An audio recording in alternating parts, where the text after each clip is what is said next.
নমস্কার, আমি সুস্মিতা সাহা। আর আমার হাজব্যান্ড নেম সুমন বর্মন।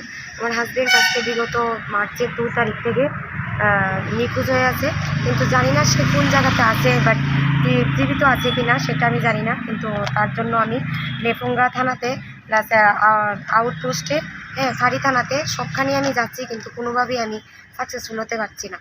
কিন্তু আজকে পুলিশ আমাকে কোনোভাবেই সহায়তা করছে না। তার জন্য আমি আজকে বাধ্য হয়ে ওয়েস্ট এসপি সাহেবের কাছে এসেছি।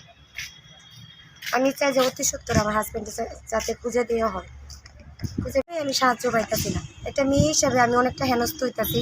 বারবার আমি থানাতে যাই, কিন্তু কোনোভাবেই তারা আমার হেল্প করতে চাইতেছে না। জানি না কেন, একটা মেয়ে হিসাবে আমি অনেকটা দুঃখিত যে আমি হেল্প পাইতেছি না। উদ্দেশ্যে আমার একটাই অনুরোধ যে আমার হাজব্যান্ড যাতে খুব তাড়াতাড়ি আমি আমার কাছে পেয়ে যাই এবং পুলিশ যাতে আমাকে হেল্প করে, এটার জন্য আর কি।